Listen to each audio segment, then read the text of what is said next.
বিসমিল্লাহির রহমানির রহিম। আসসালামু আলাইকুম রহমতুল্লাহ। ইকরা বিসমি রব্বিকাল্লাযী খালাক খালাকাল ইনসানা মিন আলাক।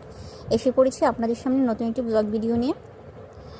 আসলে কি আপনাদের সাথে একটু কথা বলি যে ব্যস্ততায় বা ইলেকট্রিসিটি প্রবলেমের জন্য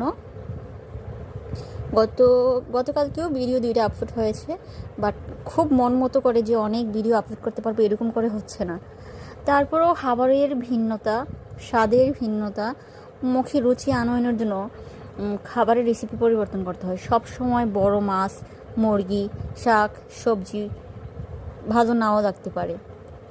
মসুর ডাল ভালো না লাগলে খেসারির ডাল খায়, খেসারির ডাল ভালো না লাগলে বোরের ডাল খায়, তা ভালো না লাগলে মানুষ মুগ ডাল খায়, তা ভালো না লাগলে মানুষ মাছের ডাল খায়।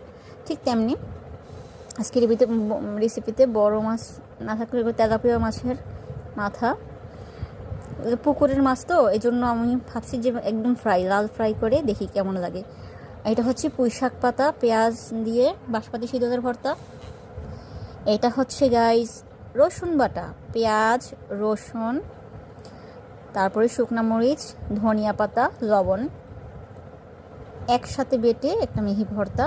এটা স্বাস্থ্যসম্মত, এটা আমি মাঝে মাঝে এটা রাখি, আমি এটা বানিয়ে রাখি।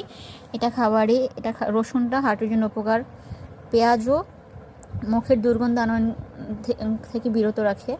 তারপর পেঁয়াজেরও অনেক উপকারিতা আছে, অনেক উপকারিতা, কোলেস্টেরল থেকে শুরু করে ডায়াবেটিস, গন্ধ, হার্টের পেঁয়াজ রসুনের অনেক উপকারিতা আছে। কাঁচাও খাওয়া যায়, তো আমি ভর্তার সাথে করে খেলাম। এটা একটু লবণ দিয়ে একটু হালকা কটা করে বানালে ভালোই আলহামদুলিল্লাহ। আর বাঁশপাতি সিদ্ধটাও এটা গুঁড়ো মরিচের নয়, এটা একদম শুকনো মরিচ বেটে। আর পাতা কম ছিল বলে আমি 1 পিস আলু দিয়েছি। দেখেন তো পাতা একদম মিশে গিয়েছে। এই তো সাদা ভাত নিলাম। সাদা ভাত আমরা এই তো মানে ভাত প্রিয়, ভর্তা প্রিয় মানুষ, মন চায় ভর্তা পেলে অনেক প্লেট ভাত খেয়ে ফেলি। তারপরও ডায়েট কন্ট্রোলের দিকে খেয়াল করে, লিমিটেশনের দিকে খেয়াল করে আমাদের ভাত আরও কম নেওয়া উচিত ছিল।